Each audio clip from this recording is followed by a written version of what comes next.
Welcome back sa Kasaysayan 5, ang inyong go-to tambayan kung saan sabay-sabay nating hinimay at inukre ang mga nakakalokang drama ng kasaysayan at geopolitika sa mundo. Mga beshi kong marites ng bayan, right now, ang Karagatang Pasipiko, lalo na itong West Philippine Sea natin, ay literal na nag-experience ng ang pinakamalalang plot twists at bardagulan in decades. Ang toxic relationship ng China at Pilipinas ay hindi na pwedeng i-dismiss bilang simpleng tampuan o petty na agawan ng lupa.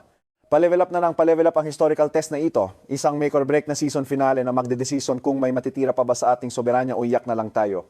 Yung malatas na chikat resibo tungkol sa pakakapal na bullying tactics at moves ng China sa Baguio de Masinloc Panatak Shoal ay nakpapatunay lang na may isang bago at super delikadong episode tayong hinaharap.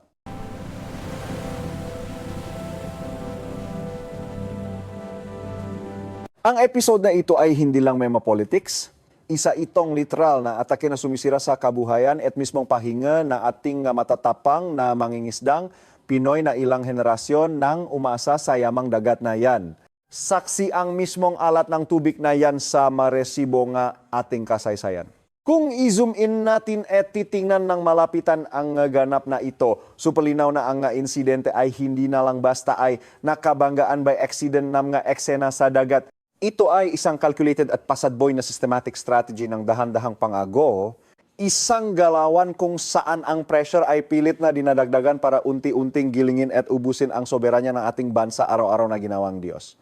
Sa mismong gitna ng papalapit na ipo-ipong ito, ang Panatak Shoal ay nakatayo ng matigas bilang ultimate symbol ng ating pagiging palaban at pagmamahal sa Pinas. Dito sinusubok ng universe kung paano ipagtatanggol ng isang bansang sanay sa bardagulan at may mahabang history ng paglaban tulad ng Pilipinas ang kanyang legit na karapatan sa loop ng sarili nitong Exclusive Economic Zone o EEZ. Ang hamon ay hindi biro, lalo na't ang ka-face-to-face natin ay isang bansang may unli budget at makinaryang akala mo sino kung maka-flex. Ang bawat alon sa panatak ay literal na nakdadala ng kwento ng ating pagiging palaban. Tinitrain tayo ng history sa isang super importanteng lesson kapag ang guts at determinasyon ng isang bansa ay natalo ng kaba at pagkaduwag, say goodbye sa teritoryo at kalayan dahil sure ball na mananakaw yan. Ang magalawan na kasalukuyang pinupush at pinapalawa ng Beijing ay isang nakakahilong mix ng iba't ibang level ng military at civilian na pambubuli. Mula sa walang kamatayang patambay ng kanilang Coast Guard, ang epal na pagmamiobrang kanilang Merita Militia na nakocosplay bilang nga inosenteng mangingisda, hanggang sa loki na pananakot at pek-istalk mula sa malayo ng kanilang legit na Navy. Ang ganitong klase ng paandar ang bumubuo sa tinatawag nilang gray zone o yung malabong kulebong style ng pakikipak-away. Ito yung sitwasyon na hindi mo masabing civilian lang pero hindi rin naman full-blown war na sadyang na-design para i-gaslight tayo at ang buong mundo papasok sa isang nakakalokang maze ng legal technicalities. Dahil sa pabiktim na setup na ito, super hirap para sa bansa natin na gumanti ng hindi tayo ang lalabas na masama o magsisimula ng World War III. Ang walang hiyang pekflex ng puwersa ng Air Force at Navy ng China sa paligid ng Panatak Shoal simula pa nung New Year ay isang malaking resibo na hindi lang ito simpleng pasyal-pasyal sa dagat. Ito ay isang malalang strategic positioning na may hidden agenda at long-term goal na angkinin ang buong neighborhood. Ang Maynila bilang head office ng ating gobyerno at tagagawa ng desisyon ay ngarak ngayon sa pag-solve ng napakabigat na problemang ito. Kung bibilin nating maginarte at magpadala ng mas maraming barko para pumalag, sure na tataas ang chance na makasalpukan at makabarilan talaga. Pero on the flip side, kung magpapacute tayo at atras para iwas gulo, tuluyan na tayong palalayasin at mawawalan ng karapatan sa mga dagat na pinamana pa sa atin ng galolot lola natin. Isa itong catch-22 na sitwasyon kung saan bawat galo ay may malalang consequence pero ang pekgos natin sa issue ay automatic na pakatalo at pakasira ang ating pride bilang Mapinoy. Bilang isang maangas na clapback ng history sa ganitong klase ng matinding pambubuli, ang balikatan exercises na nakaschedule for 2026 ay kasalukuyang hinahanda bilang isang super laking flex at makasagisak na move. Ayon sa mga chika mula sa mga opisyales sa Maynila, ang versyon na ito ng balikatan ang pinakabongga at pinakamasife sa buong history ng pakikipagtropa natin sa ating mga allies. Ito ay walang takot na nagpapadala ng isang malinaw na mensahe sa buong universe. Hello, hindi nag-isa ang Pilipinas sa paglaban niya para sa hustisya at soberanya. Sa gitna ng patoksik na sitwasyong ito, ang pag-join at pag-support ng Japan ay may dalang kakaiba at super bigat na, meaning para sa peace of mind ng buong rehiyon. Sa pag-deploy ng around 1,000 na sundalo para maki-join sa mga exercises, ito ang literal na first time since the finale ng World War II na may aktibong military force ng Japan na tumapak at nag-operate sa mismong lupa ng mga Pinoy. Ang historical plot twist na ito ay nagpapatunay lang na ang Japan ay hindi na pwedeng mag-feeling wallflower at manood lang sa gilid ng global politics. Ang desisyon ng Tokyo na makisasaw at tumulong ay isang malaking resibo ng kanilang bagong priorities sa buhay. Nakakaloka na habang supermaingat at nakdadalawang isip sila pakdating sa mga drama sa Strait of Hormuz sa Middle East dito sa Pinas, apaka-focal at apaka-solid ng paninindigan nila. Para sa gobyerno ng Japan, kung ang Middle East ang source ng kanilang kape at langis, ang West Philippine Sea at ang Taiwan Strait naman ang kanilang ultimate lifeline na nagbibigay buhay at nagboprotekta sa mismong existence nila bilang isang bansa. Ang freedom na makapaglag sa mga tubig na ito ay hindi lang basta business deal para sa kanila. Isa itong matter of life and death na hindi pwedeng isahin zone o deadmine kapag may nagbabanta. Ang successful na pirmahan at pag-activate ng Reciprocal Access Agreement, ORA, ay literal na nag-upgrade sa status ng Pilipinas. Mula sa pagiging isang loner na bansa, tayo ngayon ay naging isang super importanteng puzzle piece na nagduduktong sa isang mahabang chain ng depensa na umaabot mula sa beach ng Okinawa sa taas hanggang sa kailaliman ng ating sariling madagat sa baba. Ang agreement na ito ay nagbibigay daan para sa mas mabilis at mas bonggang collab ng mga military forces ng dalawang bansa. Nakakatawa nga na sa tuwing hinihigpitan ng Beijing ang sakal nila at dinadagdagan ang pambuburaot sa Pilipinas sa Panatak Show, hindi nila sinasadyang pinapabilis ang pakbabati-bati at pakbuongang isang solidong squad ng gabansang nakapaligid sa kanila. Imbes na matakot at makanya-kanya, ang mga bansa sa neighborhood natin ay mas lalong nagiging BFFs at nagtutulungan para harapin ang isang kontrabida na gustong sirain ang kasalukuyang peace and order na nakabase sa international rules. Kung i-zoom out natin para makita ang buong chika ng global situation, makikita natin na ang mga gulo mula sa magulong mundo ng Middle East hanggang sa mga bardagulan dito sa West Philippine Sea ay dahan-dahang nako-connect para bumuo ng isang mahabang chain reaction ng mga strategic moves. Ang mundo ngayon ay hindi naman talaga mas toxic kaysa nun, pero definitely pumapasok tayo sa isang bago at mas nakakakabang era ng matinding pataasan ng ihi sa pagitan ng dambuhalang bansa na may iba't ibang trip sa buhay. Ang isang mukhang maliit na away o flashpoint sa Panatak Shoal ay pwedeng gawing pound sa chess o bargaining chip para sa mas malalaking ambisyon at pangarap sa kabilang dulo ng mundo. Ang bawat kibot sa maliit na kanto na ito ng daigdig ay may malalang butterfly effect sa kabuang balanse ng power sa buang planeta. Nga beshi kong marites, ang walang awang karmang historyang siyang mang-atyenso sa mga gahaman at uhaw sa power na nakatayo lang dahil sa pananakot at pang-api sa mga mas maliliit na bansa. Ang true measure ni isang dakila at malakas na bansa ay hindi kailanman binabase sa daming kanilang malaruang warships, sa kapal kanilang army o sa bilis nga kanilang mapakulan na missiles.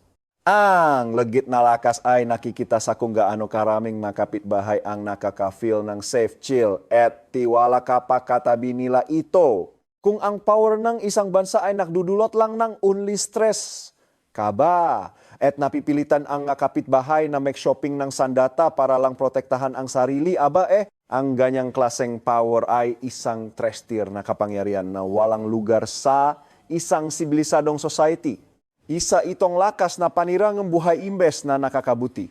Kapa ang gula na pangarap na maging bida-bida at mahari-harian ay tuluyan ng nilamon ang common sense at respeto sa international law. Nagiging isa itong malaking walking red flag hindi lang para sa isang bansa, kundi para sa buong human race. Ang pag-defend sa peace at pagmantay ng order sa West Philippine Sea ngayon ay hindi lang basta isang political choice na pinapasan ng mga taga Maynila. Isa itong deep na historical obligation para sa lahat ng tao at bansang naniniwala na walang sinuman ang pinanganak para maging alipin at mabuhay sa ilalim ng anino ng mabulis. Ang makasaysayang chika na ito na ating tinututukan ay patuloy pa ring tinatype sa bawat alon ng ating dagat. Sabay-sabay tayong mag-abang at makmarites kung anong pasabok ang ilalapak sa mga susunod na pahina ng ating history. Dito muna pansamantalang mag-off ay rank 18 programa. Pinipressure namin kayong i-drop ang inyong mga spicy takes sa comment section sa ibaba. Maraming salamat sa inyong walang umay na paktambay at hanggang sa muli nating paghaharap dito sa Kasaysayan 5. Para gets na gets natin ang bigat ng mga nangyayari ngayon, kailangan nating mag-throwback sa history ng paglalayag sa ating neighborhood. Angga, dagat na nakapalibot sa Pinas, lalo na yang sa bandang left side, ay hindi lang basta tubig na naghihiwalay sa mga isla natin. Sila ang literal na naging mga unang highway ng business, culture at chikahan ng ating mga ninubago pa man Pumex, ang mga puting mananakop mula sa west. Ang mga sinaunang balangay ay nag-road trip sa mga tubig na ito nang may full freedom at respeto sa Mother Nature. Ang feeling close na pag-angkin ng China na umaabot na halos sa mismong beach natin ay isang harap-harapang pambabastos hindi lang sa modernong batas tulad ng UNCLOS, kundi pati na rin sa legacy ng ating mga ninuno na nagbuwis ng buhay para makepangyaman ng ating dagat. Ang the audacity nila na burahin ang ating legit na karapatan sa pamamagitan ng pek drawing ng mga imbentong linya sa mapa ay isang malalang fake news na hindi natin pwedeng i-let go ng walang bardagulan. Yung tinatawag nilang Chebet strategy o parepolyo moves ng Beijing ay hindi naman talaga fresh na paandar sa historying bardagulan at pananakop. Ito ay literal na modernong pakyut na versyon ng sinaunang taktika ng pang-ipit kung saan ang biktima ay dahan-dahang pinapalibutan at ginugutom sa suplay at espasyo hanggang sa mapilitan silang bumigay ng hindi man lang naglalabas ng kahit isang bala ang kalaban. Sa drama ngayon sa Panatak Show, yung mangingisdang Pinoy natin na dati chill lang na nakakapalaot ay unti-unting binubuli palabas ng masangkatuta na sasakyang pandagat ng China na nagsisilbing nga patong-patong na harang na akala mo ay VIP. Barikade. Ang unang layer nga harang na ito ay binubuong nga pa inosenteng fishing boats daw na sa true lang ay mabayarang maritime militia nila na nagpapanggap lang. Ang second layer naman ay yung mamasdang buhala at may pa-water cannon pang mabarko nga kanilang Coast Guard na akala mo sinong ngasiga. At sa background, like a creepy stalker, nakabantay ang mga higanteng warships ng People's Liberation Army Navy nila. Ang ganitong klase ng mind games at pananakot ay may ultimate goal na sirain ang ating mental health at katatagan para ay gaslight ang buong mundo na normal lang ang kanilang illegal na tambay vibes dun. Sa harap ngang ganitong klaseng unfair at madayang away, ang pek-clap-pek ng Pilipinas ay nangangailangan ng mas higit pa sa pek-flex ng muscles o paramihan ng baril. Kailangan natin dito ang big brain energy, matalinong pakikipagplastikan sa diplomasya at higit sa lahat ang pagiging solid ng buong bansa. Ang LOFA rin paggamit ng batas para mang-troll at makipag-away ay isa sa mga main events ng labanang ito. Sa pamamagitan ng pagpapakalat ng mga fake news at pek-imbento ng mga sarili nilang batas na kontra sa napag-usapan ng buong mundo, tinatry na kalaban na lituhin ng international community at sirain ang ating legal na panalo na secure na natin sa Permanent Court of Arbitration noong 2016. Ang panalong yon ay hindi lang basta scratch paper. Isa itong makasaysayang resibo na nakpapatunay na tayo ang nasa tama. Ang challenge ngayon ay kung paano natin gagawing reality itong legal win sa mismong mga dagat kung saan tuloy-tuloy pa rin ang kanilang pang-api at pambubuli. Ang pek shopping natin ng bagong military toys at ang pek level up nga ating sandatahang lakas ay isang super importanteng step pero kulang pa yan para tapatan ang buong threat.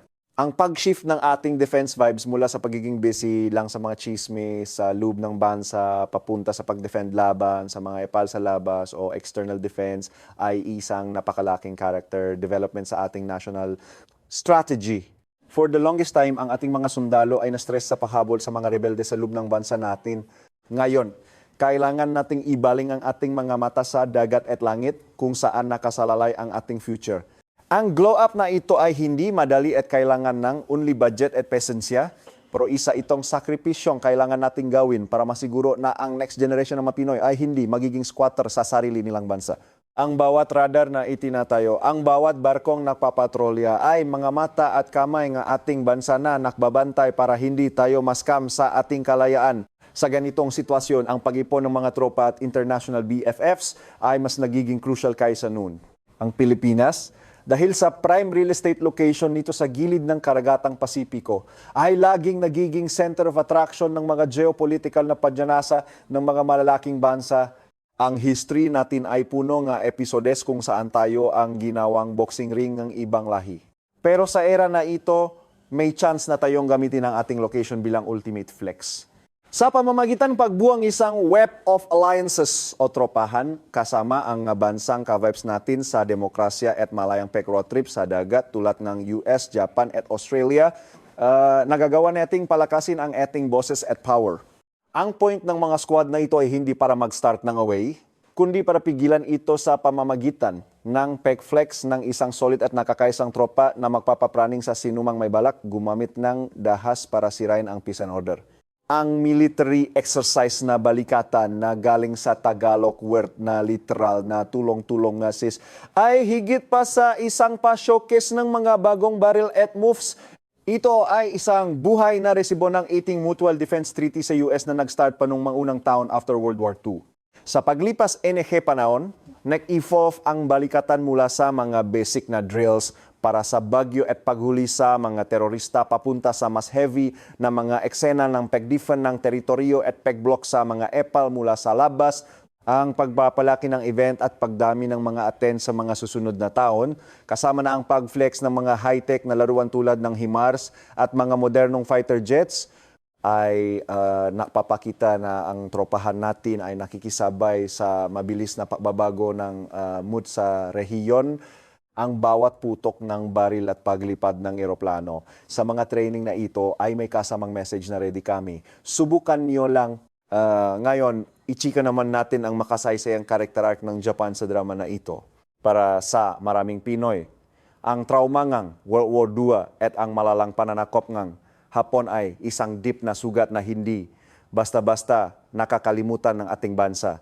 Pero in fairness, after more than 70 years, nabakit ang Japan ng legit na character development at naging isa sa ating pinaka-close at pinakamaasahang sugar daddy pagdating sa development at security.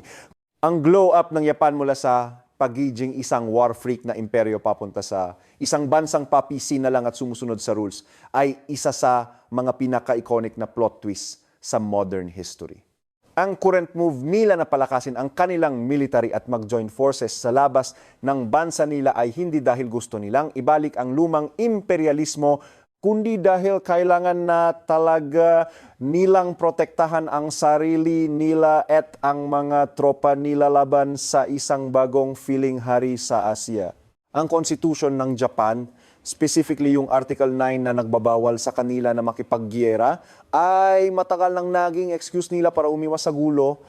Pero dahil sa mabilis na pagdami ng armas ng China at ang walang kamatayang pagpapaputok ng missile ng North Korea, napilitan ang Tokyo na i-rethink ang kanilang life choices pagdating sa depensa. Ang pagpasa nila ng mga bagong security laws na pumapayag sa collective self-defenses ay nagbigay go signal sa Japan na mas maging active sa mga military collabs kasama ang mga tropang bansa tulad ng Pinas.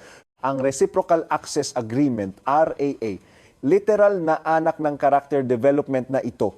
Dahil sa RAA, pwede nang tumambay ang sunalong hapon sa Pinas ng may malinaw na legal papers na nakpapadali sa mga joint trainings at mabilisang resback kapag may krisis. Isa itong nakakalokang upgrade sa geopolitical landscape ng Asia na suri na nakpapastress sa mga bansang gustong solohin at i-dominate ang rehiyon ng walang pumapalag. Ang pag-connect ng security ng Taiwan Strait, ng West Philippine Sea, at ni Middle East ay bumubuo sa tinatawag na grand strategy nga bansang hindi mabubuhay ng walang online shopping at free trade sa dagat. Para sa Japan at Pinas, ang anumang sabunutan sa Taiwan Strait ay makakaroon ng instant at nakakawasa na epekto sa ating mga pera at pambansang safety. Ang Pilipinas, dahil pakalapit natin sa Taiwan, ay literal na madadamay sa anumang away na pwedeng sumabog doon, whether we like it or not. Ang mga military bases sa Pinas na kasama sa Enhanced Defense Cooperation Agreement o EDCA ay may matinding value hindi lang para i-save ang Pinas, kundi para na rin ma-maintain ang balance ng power sa buong First Island Chain. Ang First Island Chain na nag-start sa Japan, dumadaan sa Taiwan at neck-end sa Pinas, ay nagsisilbing natural na bakod na pumipigil sa tuluyang pag-ipal ng Navy ng kalaban palabas papunta sa malawak na Pacific Ocean. Bago natin tapusin ang first half ng ating deep dive, super linaw ng drama sa West Philippine Sea ay hindi lang simpleng away sa isda o agawan ng mga bato at buhangin na parang mga bata sa beach. Ito ang mismong epicenter ng isang global na bardagulan kung paano patatakbuhin ang mundo sa 21st century. Susundin ba natin ang batas na matambay kung saan ang may pinakamalaking braso ang laging tama at ang mahina ay kailangan magpaalipin? O ipaglalaban natin ang isang system na may rules kung saan lahat ng bansa, dambuhala man o maliit ay may equal rights at pwedeng magreklamo? Ang pag-stand ground ng Pinas sa Panatag Shoal, baka pa ng mga tropa tulad ng Japan at US ay ang ating clapback sa tanong na yan. Ang laban natin ay laban ng lahat na mga gustong magkaroon ng isang chill, safe at fair na universe. Para magets ang ugat ng awayan sa West Philippine Sea, kailangan nating intindihin ang concept ng maritime domain awareness o yung kakayahang maging chismosa at bantayan ng lahat ng ganap sa ating sariling bakuran sa dagat.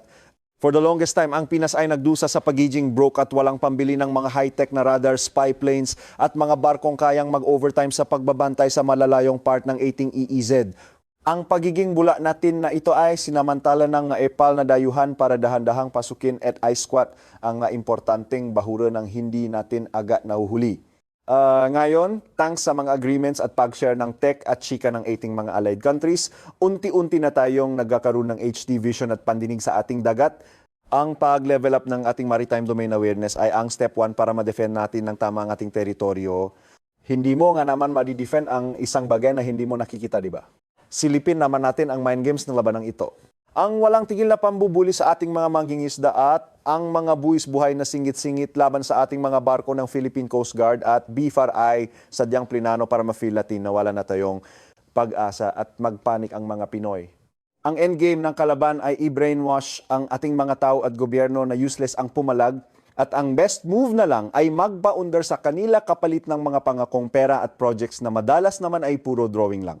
Isa itong malalang cognitive warfare o mind control, kung saan ang main target ay hindi ang ating barko, kundi ang ating determinasyon na lumaban.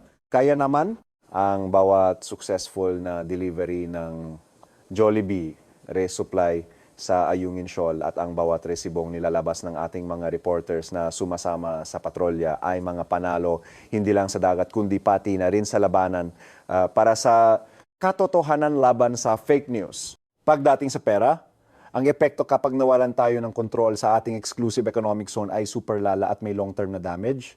Ang West Philippine Sea ay hindi lang basta shortcut para sa mga barko, isa ito sa mga pinakasiksik na buffet ng isda sa buong mundo at may malaking chance na may mga nakabaong langis at natural gas dyan. Ang feeling may-ari na pag-angkin at pagdurog sa mga coral reefs dahil sa unlihukay at pagtatayo ng mga faki na isla ng China ay isang environmental disaster na wawasak sa food supply ng milyon-milyong Pinoy. Ang pag-defense sa ating mga rights sa dagat ay basically pag-defense sa ating mga sikmura at sa future ng ating mga kababayan. Kung hahayaan nating masimot ang yamang itong nga dayuhan, literal na ninanakawan natin ang next generation nga Pinoy nga kanilang mana at karapatang yumaman sa sarili nilang bansa. Ang reaksyon ng taga-ibang bansa sa ating drama ay naging mas maingay at active nitong manakaraang taon.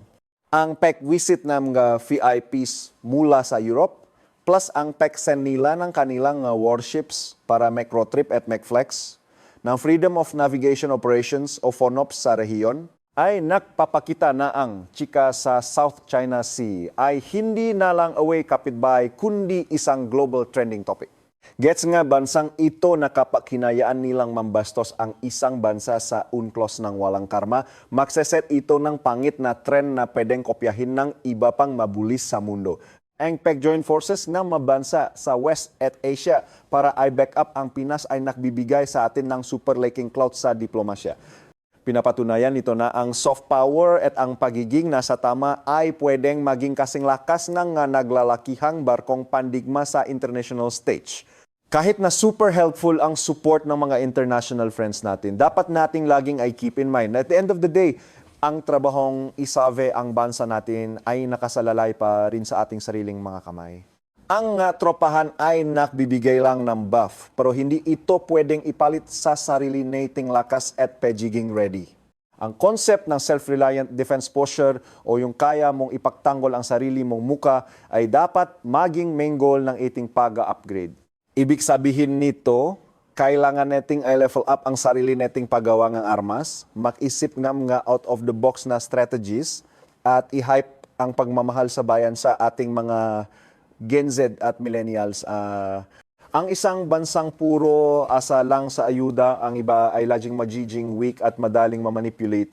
Ang legit na independence ay nanggagaling sa kakayahang tumayo sa sariling paa at ipaglaban ang sariling trip ng walang halong kaba o pag-atubili. Ang character development ng pagtulong ng Japan sa Pinas ay makikita hindi lang sa pagbibigay ng baril kundi pati na rin sa pagpapabongga ng ating mga safety infrastructures. Ang pagdonate ng Tokyo ng mga multi-role response vessels para sa Philippine Coast Guard ay isang clear na example ng paandar na tinatawag na capacity building. Imbes na bigyan lang tayo ng armas na pamatay, tinutulungan tayo ng Japan na palakasin ang sarili nating mapulis ng dagat. Ang barkong ito na madalas nating makita sa TikTok at balita na buwis buhay na nakikipagpatintro sa madambuhalang barkong China ay naging mga main weapons natin sa pag-defend ng 18 rights nang hindi nag-umpisa ng barilan. Ang style na ito ay super effective na pang-counter sa gray zone tactics ng mga EPAL dahil kinikip nito ang drama sa level lang ng civilian na hulihan imbes na maging full-blown military war. Ang strategic na tropahan sa pagitan ng Pinas, US at Japan na madalas nilang i-brand na trilateral cooperation ay gumagawa ng isang bagong squad goals para sa security sa Indo-Pacific. Ang trio na ito ay may kanya-kanyang baon na lakas. Ang global reach at high-tech na laruan ng Amerika, ang yaman at naval power ng Japan, at ang prime location at walang atrasan na attitude ng Pinas. Kapag pinasama-sama mo yan, ang elements na ito ay nakakabuo nga isang halimaw na puwersa na nagpapahirap sa buhay ng sinumang feeling ro na gustong magari-harian sa rehiyon. Ang mga sabay-sabay na pag-road trip ng tatlong bansang ito sa West Philippine Sea ay nagpapadala ng super lakas na mensahe na hindi nagbibiro ang international community sa paggip ng freedom of navigation at hindi nila hahayang ma-take over ang makabulis ang batas. Super important din na imarites ang role ng ASEAN o ang Association of Southeast Asian Nations sa dramang ito. Bilang isang group chat ng mga bansa sa rehiyon, ang ASEAN sana ay may chance na maging isang malakas na boses para ma-solve ang mga awayan. Kaso nga lang, dahil sa rulo nila na consensus o kailangan lahat agree bago gumalaw, madalas nanganga at hirap ang ASEAN na maglabas ng matapang at direktang resibo laban sa matoksik na galawan ng China. Ang pagiging watak-watak ng mga opinion sa loop ng ASEAN kung saan ang ilang members ay may malalang utang na loop at business ties sa Beijing ay nagpapagulo sa pakbuo ng isang solidong tropa. Ito ang dahilan kung bakit ang Pinas, kahit na pinopromote pa rin ang ASEAN, ay napipilitang gumanap ng maminilateral na tropahan o malilit na exclusive group chats kasama ang mabansang ka-vibes natin tulad ng Japan at Australia para mas mabilis na ma-handle ang mga threats sa ating safety. Ang future ng ating pambansang security ay nakadepende rin sa kung paano tayo makaka-adapt sa mga bagong tech at threats. Ang cyber warfare, mga fake news campaigns at paggamit ng mga drones na walang tao ay literal na binabago ang mukha ng bardagulan sa dagat. Ang kalaban ay hindi lang gumagamit ng barko, ginagamit din nila ang internet at TikTok para makalat ng brain rot at peck away sa loop ng bansa natin. Ang pagdefensa sa ating soberanya ay hindi na lang nangyayari sa mga physical na boundary sa dagat, kundi pati na rin sa digital world. Ang pag-invest sa cybersecurity at ang pagtuturo sa mga Pinoy kung paano mag-detect ng mga fake news at trolls ay kasing importante ng pag-shopping ng mga bagong warships. Ang isang bansang solid at hindi madaling mauto sa fake news ay ang pinakamatibay na shield laban sa anumang klaseng pang-scam. Sa masusunod na taon, sure ball na mas marami pang stress at challenges ang harapin ng Pinas sa West Philippine Sea. Ang pagpapalit ng mga presidente sa mga malalaking bansa, ang pagtaas-babang ang presyong bilihin sa mundo, at ang palalang climate change ay lahat may epekto sa mood ng ating rehiyon. Ang only way para masurvive natin ang mga plot twist na ito ay sa pamamagitan ng paggip ng isang solid, consistent at hindi nagbabagong foreign policy. Ang stand natin sa West Philippine Sea ay hindi dapat paiba-iba depende kung sinong nakaupo sa Malacanang. Ito ay dapat na maging core personality ng 18 foreign policy na fina-follow at pinapanindigan ng kahit sinong maging presidente. Ang pagiging consistent at matigas sa ating mga goals ang magbibigay sa atin ng clout sa paningin ng ating mga allies at magpaparealisa sa mga haters ng ay nating paninindigan. Ay hindi pwedeng baliin bilang machismosang kasaysayan. Alam natin na ang mga empires at dambuhalang bansa ay sumisikat at malaon ay nalalaos din.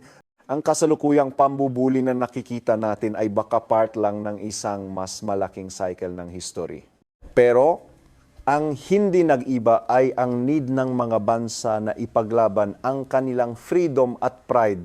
Ang kwento ng Pinas ay literal na kwento ng walang katapusang pakikipabardagulan laban sa mamapangaping kontrabida mula sa mga Kastila hanggang sa mga Hapon at Amerikano noon.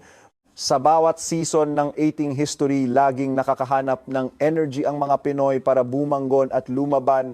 Ang current drama sa West Philippine Sea ay ang ultimate boss fight ng ating henerasyon.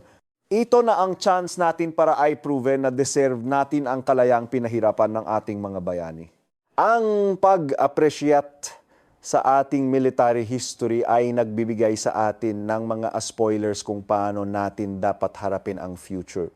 Ang mga lessons mula sa mga labanan sa Batan, Corregidor, at ang mga paninja, moves na, mga grilya ay nagtuturo sa atin na ang panalo ay hindi laging nakadepende sa kung sino ang may pinakamaraming baril o pinakamalaking gang.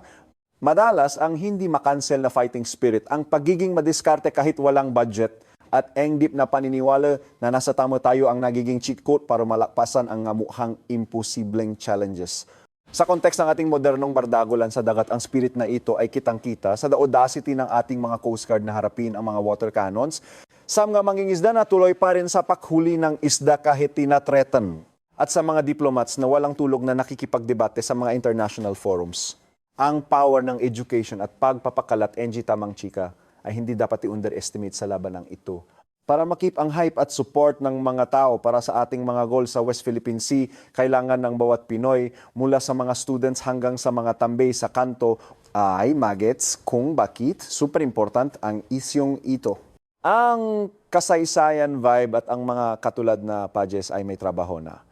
I explain ang mga nakakadugong ilong na geopolitical issues sa parang madaling madigest at makarelate ang mga ordinaryong tao. Knowledge is power, ika na. Kapag ang buong bansa ay may malalim na get sa kanilang rights at sa mga epal na banta sa paligid, nagiging superhirap para sa anumang dayuhan na iskem o takutin sila. Kung i-assess natin ang buong picture, super linaw na ang Pinas ay naglaro ng isang long game o patagalan ng pasensya. Ang pakbawi at pagkip ng control sa buong EEZ natin ay hindi mangyayari overnight sa isang taon o baka kahit sa isang dekada. Manggangailangan ito ng unli pasensya, big brain planning at walang tihil na paggastos para sa ating Navy at Coast Guard. Isa itong marathon, hindi 100 kilometers. Ang haters ay umasa na mabiburnot tayo, mawawala ng paki o mag-away-way dahil sa mga toxic na politika sa loob ng bansa. Ang pinaka-sefetch na klebek natin ay ang pekflex na ang ating pasensya at tigas ng ulo ay mas tatagal kaysa sa budget nilang mamburaot. Ang bawat generation ng mga Pinoy ay dapat ipasa ang responsibilidad na ito sa susunod. Sinisiguro na ang apoy ng ating pagkamakabayan ay hindi kailanman mamatay. Ang level up ng ating pakikipagtropa sa mga kapitbahay sa Southeast Asia, lalo na yung mga bansang may same issues sa teritoryo tulad ng Vietnam, Malaysia at Indonesia, ay isang strategy na kailangan pang i-push.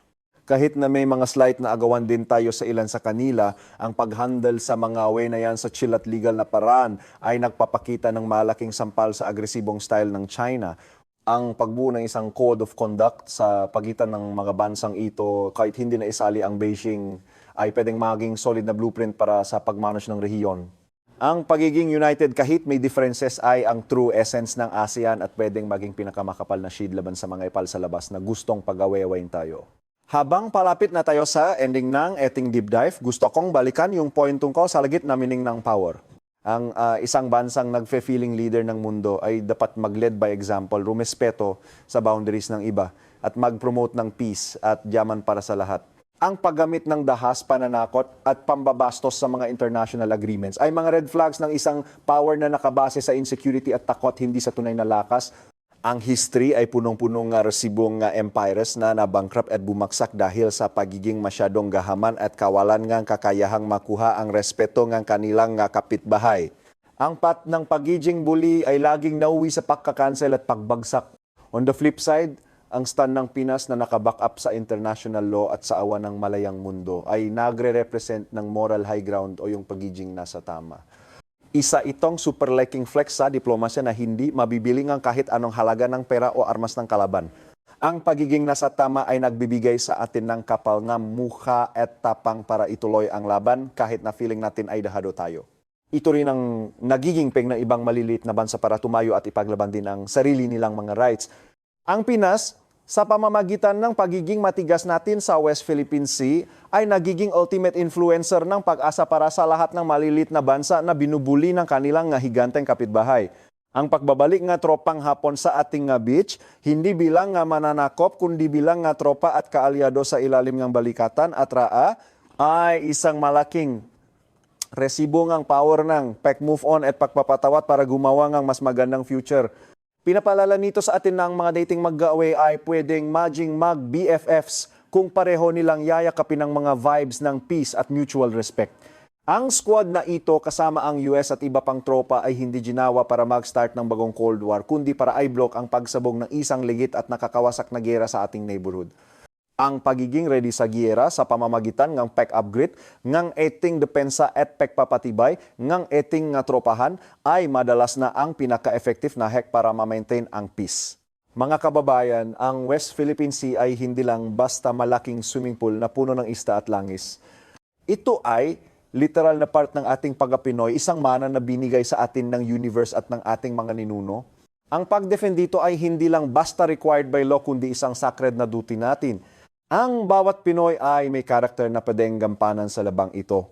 Ikaw man ay isang sundalo sa frontlines, isang manghingisda sa laut, isang student na nag-aaral ng history, o isang tambay na nagpo-post and support sa ating mga rights online.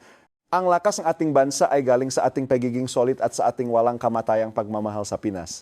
Huwag nating i-allow na ma-scam at manakaw ang ating future dahil lang sa takot at pagpapa-under.